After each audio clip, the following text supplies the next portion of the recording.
is here. Hello again. I'm talking to Jeet. Jeet is an old friend of mine, also ex-bandmate, and he's the absolutely formidable guitar player for Bangalore-based Perfect Strangers and Double Meter. So I'm going to be talking to him today about his band's music, primarily his thoughts on how it's possible for bands to avoid playing for free and avoid sort of doing gigs for exposure, quote unquote. He'll also be talking from experience about crowdfunding, some do's and don'ts on how bands can successfully crowdfund. And again, he'll be speaking from experience because Perfect Strangers did that very successfully, and I'll come to that later. And then later on, towards, say, the end of the conversation, we'll be spending some time talking about his band's strategy to work through and mitigate the entire COVID-19 effect on the industry. So stay tuned for that because that's going to be really good.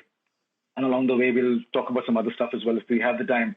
And as always, for guys who are on these live sessions with me, I would love to hear questions. If you could save your questions for a little later in the session so I can make sure I don't miss out on any of your questions, because while I'm talking to Jeet at the start, I might miss them early on. So I will leave some time towards the end for all your questions. So make sure to stay tuned and ask your questions. And as always, this session will be on YouTube and Instagram TV, IGTV as well, a little later after the session's ended. So stay tuned for that as well. Like I said earlier, we're going to talk about some of Jeet's learnings today. And the first question I have for you, Jeet, is, I mean, I've been there with you back in the day as well. We did free gigs. We did gigs for exposure because, we wanted to put the band out there. And we did all of this at the cost of being paid. Did stuff for free and all of that. So what are your tips on how to avoid playing for exposure and doing stuff for free? I mean, yeah, just tell us. Yeah, so I think there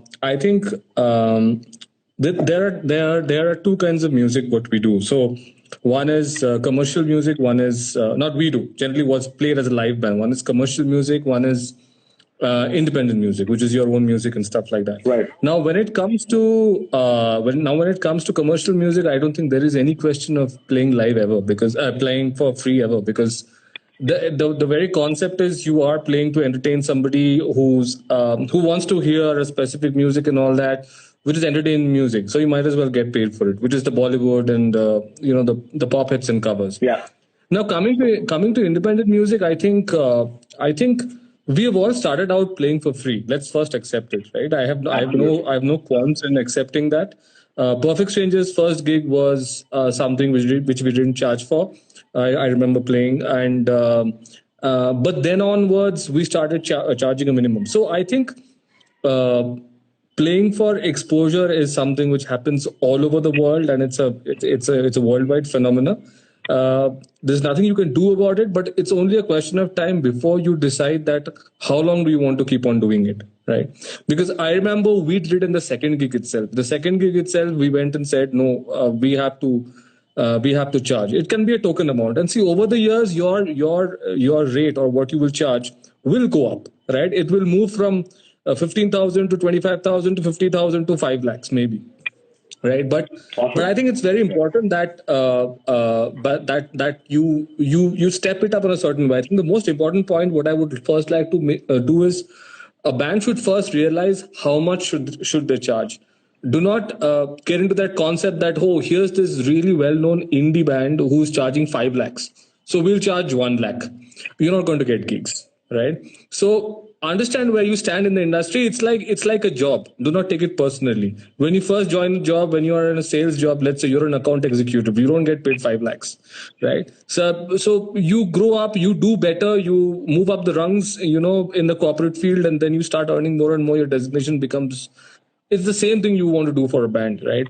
And you cannot do it overnight, right? It doesn't matter how many posts you sponsor or how many likes you get in your page. It doesn't matter. Like, you have to be around. A band has to be around for at least 15 years to be able to be charged anything greater than 1.5 to 2 lakhs for an indie band, is what I feel. And if you look at it, the bands who are doing it have all been around for 20 years, at least 20 years. So it's not going to happen overnight, right? But having said that, I think you should first understand, do some analysis of what a band of 2-year-old is charging, who is also doing well, what 5-year-old bands are charging, what 10-year-old bands are charging, and charge accordingly. Right? Don't have any random figure in mind just because you're doing original music. Nobody pays a premium for that. Ultimately, people pay to watch a good tight band, and if it's original music, great. So I think the first point is bands should first realize where they stand and get the commercials in line. And second thing is, when an organizer calls you, or a gig organizer or a venue calls you, they always give you the impression that they want to decide right now. They will say that, see, you have to tell me this date is available, and I have to block it. So many people, and never buy into that.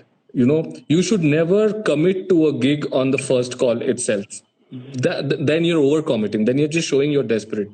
You should take your time, think about it. Think what is the agenda of the thing. Think about what will you benefit from the gig, whether it's from an audience perspective. Maybe it's a new product launch. You might get a new audience. If it's a tribute gig, you might again get new audience. Absolutely. Think about all the pros and cons, and then go back and call the organizer back. Maybe in 2 days, have a discussion with your band members if you're a band person, or if you're a solo person. Then go and say that this is what I would like to charge. Take your time on that. If you're losing a gig in one day, you never had that gig, is what I believe. He never wanted you. He just wanted another quotation from you. Yeah. I mean, it's the way it works in sales. You can't close a sale in one day. Either you work on it for some time. So I think that's the second thing. You don't have to agree on something immediately. Also, third is look at the bigger picture. Like, a lot of times when you might call and say that, hey, I'm doing this special night and all that, but it's a fantastic experience for you, but I can only pay you 10K, but it's a big night, right? So you can say that, I don't mind agreeing to this right now, but can you give me a 3-deal contract then? Which means that every month I have a gig with you, right? So let it be a win-win situation where every month I have a 15K gig with you. Fine, I'm a starting band, I have no problem. But then at least commit that to me. I have no problem playing for this at this point. So that can be a good strategy. Fourth thing is stay firm. Stay firm on what you want to charge, and never go down, because there have been numerous times where, there's a lot of talk. I can say on this forum, Hard Rock Cafe in India has got a pretty dubious reputation of defaulting payments and stuff like that. Yeah. A lot of bands. Any person who's on this chat right now would have not received this payment for some gig or the other. But we got 100% advance from HRC just because we stayed firm. So we were like, we didn't go to sound check. We were like, we're not going for sound check. And that on the gig day itself. And then they transferred us 100% advance, and then we went and did the gig. So the point is, gigs will always be there. In an ideal scenario and all that, if you're a good band, if you're doing well. So don't get desperate, because word also flies around. Word moves around. That, this band is available for this. He did it for me. So let's just go and ask him. So that, I think, is something another very important. Another very important thing is, a lot of gigs happen for charity. Now, this is my personal opinion. I'm sure people might agree, people might want to differ. You don't have to do a charity gig for free. I don't think there's any rule like that. What you should do is you should charge a minimum amount, to cover the basic cost of your band, and so that the band members are happy. They're investing time in the practice, because a charity gig doesn't mean your effort becomes lesser. You still have to invest one day. You still have to go for sound check. You still have to practice. So at least that should be covered. So, there have been situations where if I charge 60,000 for an indie night, I have agreed to a 25K for a charity night, because I've said let every band member get paid at least 5K each, right, and let the rest of the profit go to charity. Now that is what is doing charity. Charity doesn't mean you necessarily have to play for free, and good charity here abroad always happens like that. Right. It's so if people approach you saying that, I'm doing a charity event, this and that, so play for free. you are free to say no to that. And or you can say that since you're anyway charging tickets, since you anyway have sponsors on board, give us a minimum fee and we will not charge you our traditional fee. That is what charity means. Charity doesn't necessarily mean playing for free is what I feel. So I think these are a couple of points which, if you keep in mind, I think you're in a good place to negotiate and, steer your way through as far as this topic is concerned. Some really good points there. I want to quickly add that when Jeet mentioned staying firm, I guess the only caveat is the fact that you've already done your research and you know that what you're charging and that your rate card is a sensible rate card. So first do that. Make sure you have all your facts and numbers in place, and then stick to that. All right. So Jeet plays guitar for Perfect Strangers. They're a very successful and increasingly successful Indian indie band. And about a year and a half ago, I think about a year ago, they successfully crowdfunded their first ever album, and they raised over 8 lakhs, 800,000 Indian rupees. So that's no mean feat, especially in the indie community where we're pretty much scrounging for denominations of 100, 200 rupees as well. Yeah. Jeet, I wanted to just walk me through, your learnings from that process and some do's and don'ts for indie bands who are on that journey right now, considering it. What can they do to crowdfund successfully? Sure. I think the first thing I would like to say is that the biggest thing about crowdfunding is you've got to plan early. Don't decide that you want to crowdfund your album and release the crowdfunding page the next week. Then you will not go anywhere. Until unless you're an Arijit Singh or somebody with huge appeal so that funds will just come in. Something like that. Right. But if you're an indie band who's trying to do this, plan early ahead, by which I mean that if you're planning to raise, let's say, X dollars or X amount of money, at least 30 to 40% of that needs to be planned before, in the sense that you need to talk to potential investors, potential friends, colleagues, family, fans, whoever it is, and do a kind of health check on how much can you really raise or how much are they willing to invest. Right. That exercise itself takes about 2 months. It doesn't happen immediately. We took about 2 months for it to really understand. So when we went into crowdfunding and asked for 10 lakhs, which was for funding the album, for doing videos and everything, the promos and everything, at least 30 to 40% of that money we knew will come in the first 5 days. And when a crowdfunding goes well in the first 5 days, it always goes well, right? And if it doesn't go well in the first 5 days, chances are it will dip until unless you get a share from somebody who's a huge influencer, right? Yeah. So I think plan early and ahead is very important. We planned at least 3 months back, and that I think really helped. I think the second most important thing about crowdfunding is a video, right? So you should have a video message. The importance of video, anything today is universal. You should have a good message, but most importantly, you should be absolutely brutally honest about why you want the money. And the people who are asking for the money should be in the video. I mean, let's be very frank about it. What is crowdfunding? You are asking people to invest money. So you cannot generally say that if you want to do an album, so, just pull in money. You got to be in the video yourself saying that why you want the money. Like I remember when we did our crowdfunding video, for all of you, if you want for a reference, you can go to we did it on a site called Fuel a Dream. So you can go to fueladream.com and look for Perfect Strangers India. You will get our video. You can see the video there. So in that, all of us came forward and said that why we want to do it. Yeah. I mean, I had just left my cushy corporate job then, and I was like, I have a lot of stake. I have a lot at stake on this. I said that on camera. Our drummer, Preran, said that every time, my parents are pushing me to do my MBA and all that further studies while I want to do my music. And this is my chance of starting it with an album. So please help.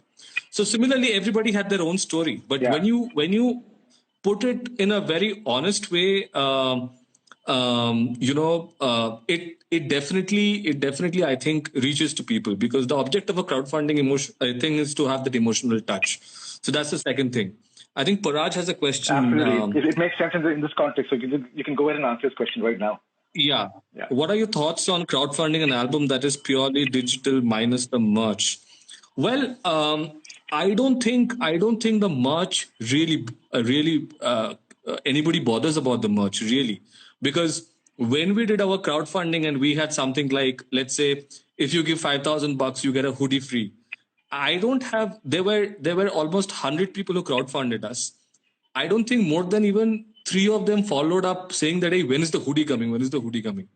you know Nobody bothers, like they give. So I think you can do be crowdfunding an album that which is purely digital, and if you're not giving away much is fine, as long as you say why you need the money, like for an example, and be honest about it, and don't hold back, don't let your ego come in the way, don't let any kind of shaming come in the way.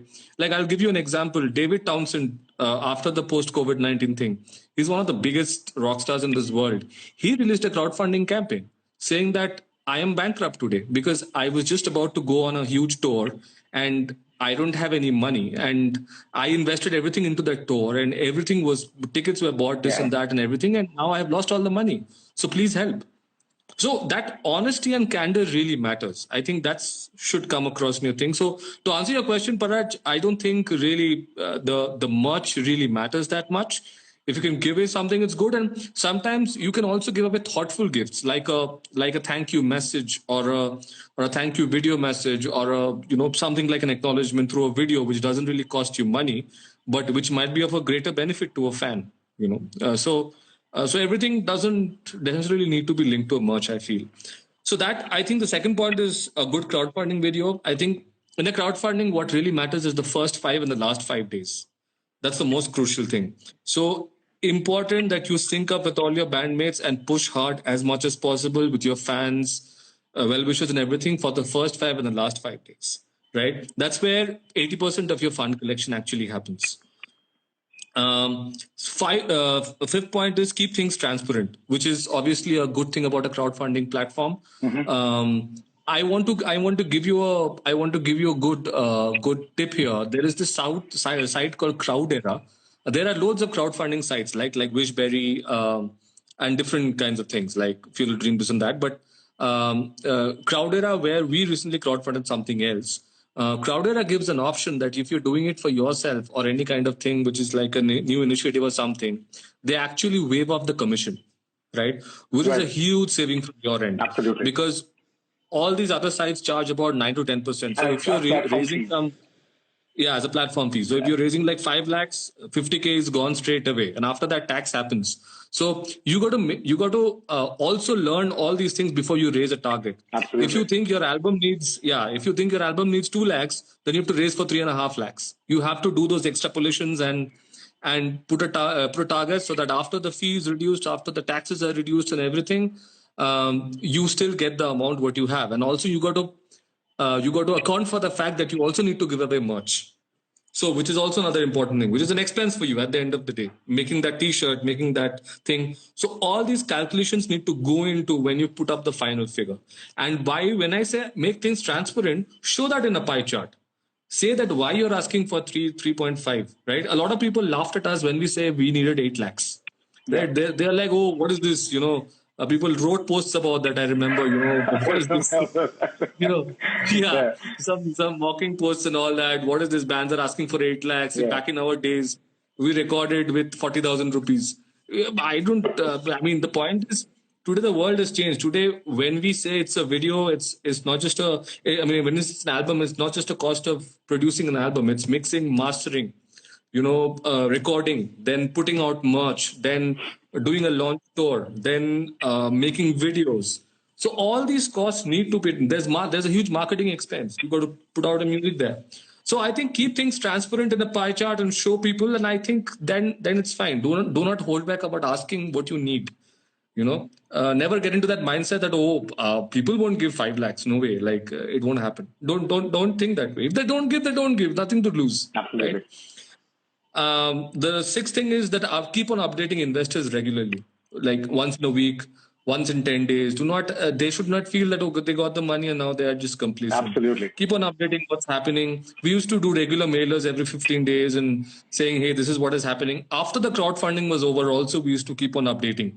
This is what we are doing. Today we finished this recording. Used to tag them in in regular videos, what we were doing in studio, so that they feel involved. And our crowdfunding tagline was "Be our producer." Well, that's a very powerful line. Absolutely. You're not just asking for money. You are saying that you are our producer, so you are a big stakeholder in our effort. Yeah, so I think these are the synopsis of all the points which are there. Hi, Pranav Sanjay. Hi. Thanks so much for that. That was very good. Lots of detail in that answer, and I can personally relate to the last thing that you mentioned, because that's exactly what I was going to say if you hadn't mentioned that, which is keep the updates flowing, keep people posted on what's happening and the progress you're making, because very often crowdfunding projects tend to fall off the wagon after the first 2 weeks, and then there's complete radio silence. So keep people updated. And be the producer was a fantastic line, because I personally felt invested and a part of your success. And there's this mantra in psychology which says that, very often the best way to build trust between you and another person is to ask them for a favor, not to give them a favor, but to ask them for a favor, because then it sort of creates a sort of investment from them into you, and that's what builds trust. So there you have it. I've been asking you favors all my PS career, so you know it better than anybody. Absolutely.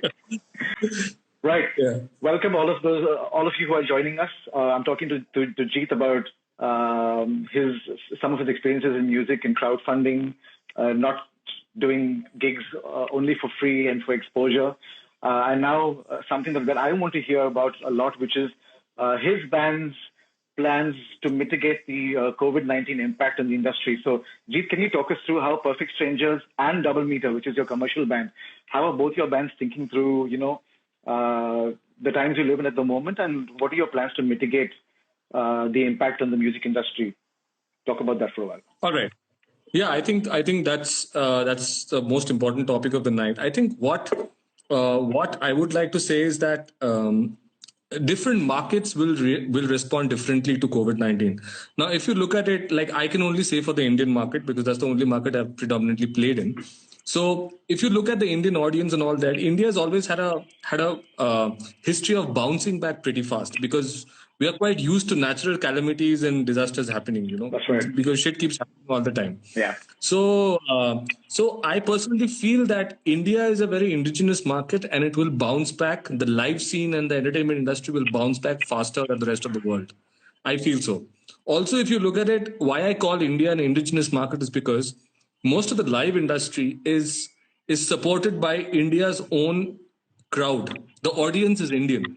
Like if I go abroad, right? If I walk into a pub, a gig is happening, 50% of the crowd is an expat crowd. So if those people stop coming and stuff like that, the live scene might actually be really affected, business.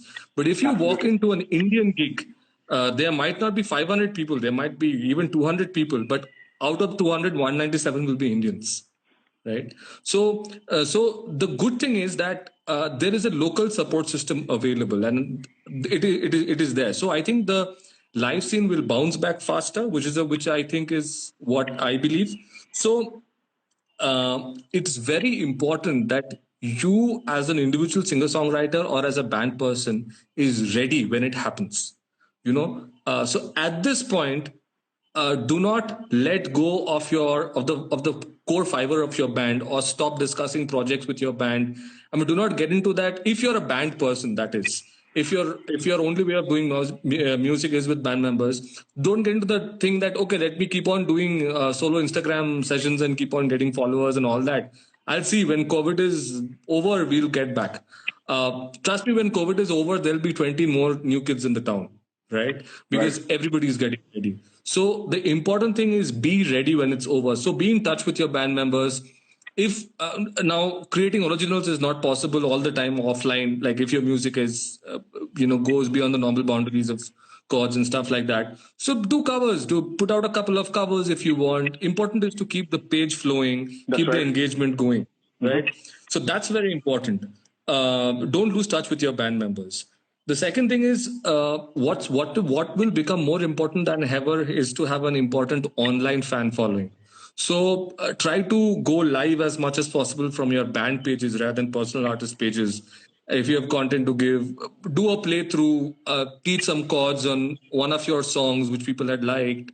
Do a 15-20 minute session. You don't always have to keep on playing and doing music. It can be an informative session. But keep your social media handles going and engage, because this is more important than ever right now to generate an online crowd, right? Third thing is, as a band or a personal performer, if you're there as an individual capacity, revise your playlist. Most important. Most of the times people lose audience because of playing the same songs over and over. And trust me, we have all gone through the same. I am party to that. I'm criminal to that, right? I mean, we have all done that. And we have seen that when you keep on playing, because complacency comes in, right? You have the same sort of 20 songs and you're like, let's go and kill it. We don't have to practice anymore. When you do that, people... songs that you enjoy playing the most as well. Huh? Very often it's the songs that the band enjoys playing the most themselves. Yeah. Absolutely. Yeah. And see, doing a new song is always needs a new practice and all that. So people like to stay away from that. People are like, anyway, we know these songs. But what happens is, when the audience is like listening to the same songs, they just get tired and they don't stop coming.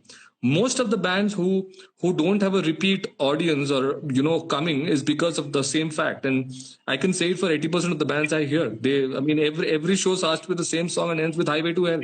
I mean, get Highway to Hell out of your song list, please. So what I mean is like you have to revise that playlist of yours so that when you're back with a new color. Right. On your personal, if you're doing music as a personal capacity as well as a band member, do as many collaborations as possible online, because it again opens up newer audiences, because you're doing a collaboration with a new artist outside your usual circle, and that might give rise to more projects also for which you might get paid, right? Other people might watch your guitar playing and might want to take you up for a session job and all that, because everything is going to be an online collaboration is very important. Absolutely. Right? So you can actually earn money. 7th point is expand on your skills. Like, if you're a graphic designer or a guitarist who can also do a bit of motion graphics, improve on that, because that can be a very, very useful skill set. You can go and tell people that I can do a stop motion video for you or something like that, which you had not done before, but it might be a new way of earning money. Right. So expand your skills. Now, if you have pro skills, start a Patreon account. Patreon is really, really trending right now. It's basically a site where you can host your lessons and stuff like that. And a lot of musicians are doing very well on that. So rather than try to do it on Facebook and all that, advertise it on Facebook. But I suggest start a Patreon account, because it's very focused from a learning point of view. Yeah. People go online on these sites and give a search for pentatonic licks, let's say. So in all probability, your thing will come up there much faster than a Facebook search, right? So I think another very, very important thing is that you need to also understand that during these times, you need to be a bit thoughtful and innovative of how you want to charge. So let's say if you're not a musician, if you're a technician, let's say a sound engineer or you do mixing and mastering, right?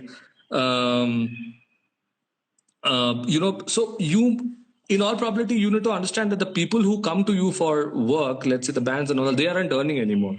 So they won't be able to pay your normal rates. So, so I'm not saying necessarily drop the rates, but, bundle up mixing and mastering maybe in a more attractive price range and all that.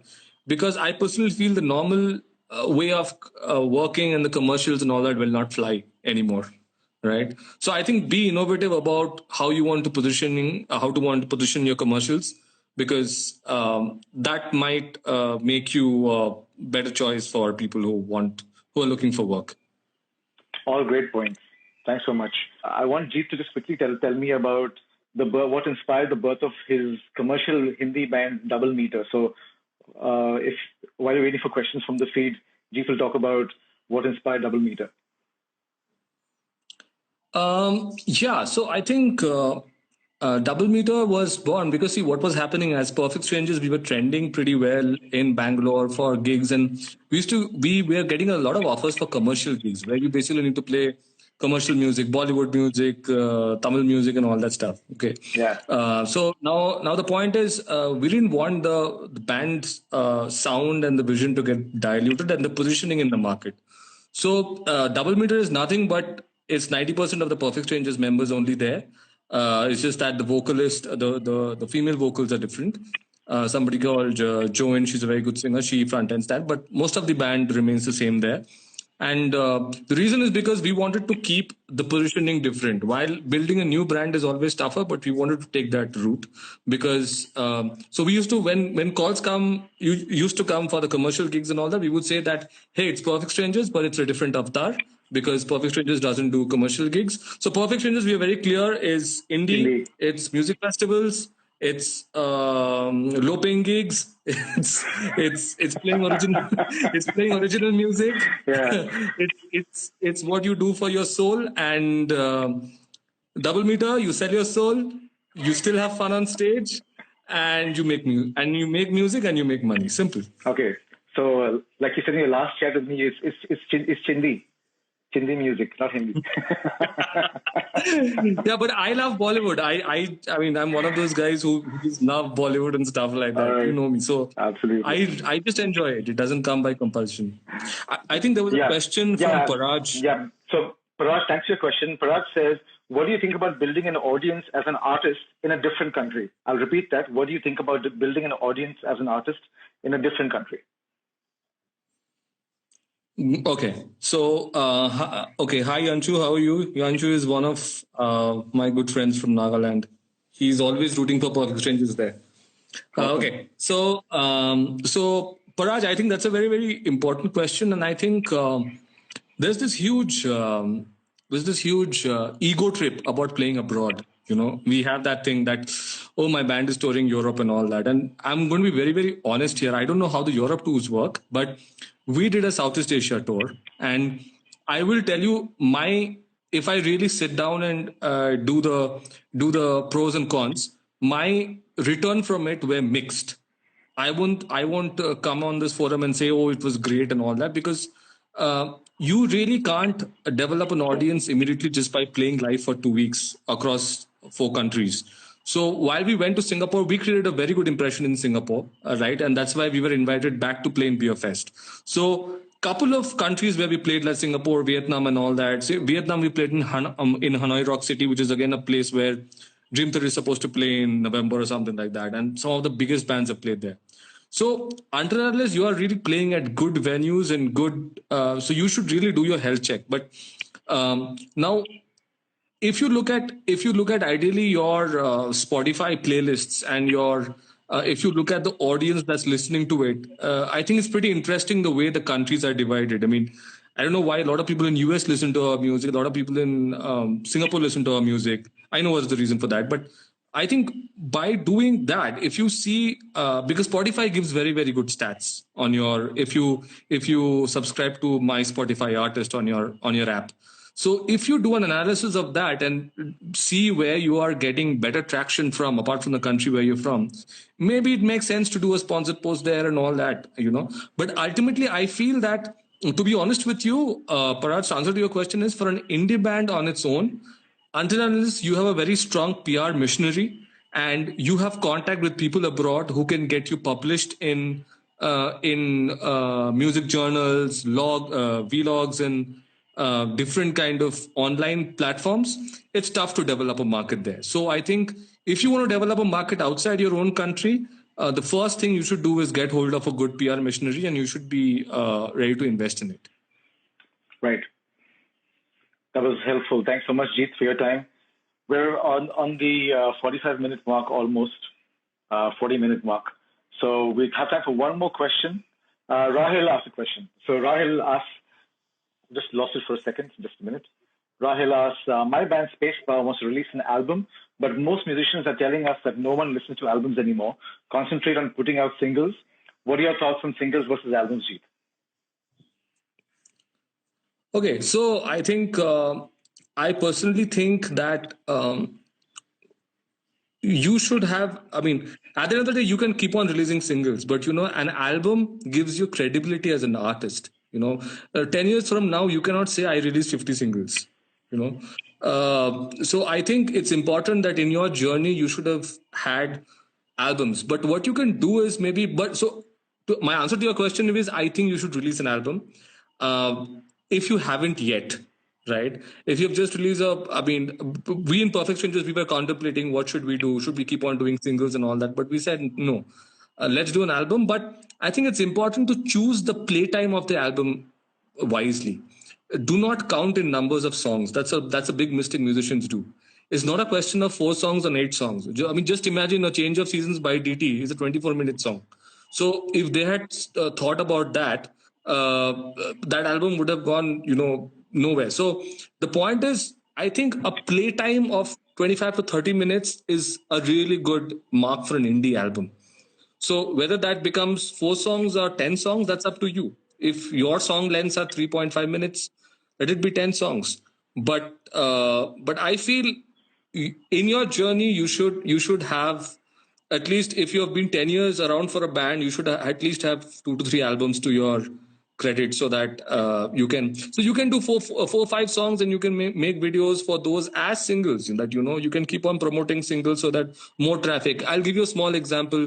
We revisited Stay as a song, right? We revisited Stay as a song, and while this version got really good traction, crossed 50 organic shares and stuff like that, what's surprisingly interesting is when I went back and looked at Spotify, the Spotify Stay, the album version, got 600 more streams in that 1 week, right? And nobody was listening to that song. So that's how traffic flows.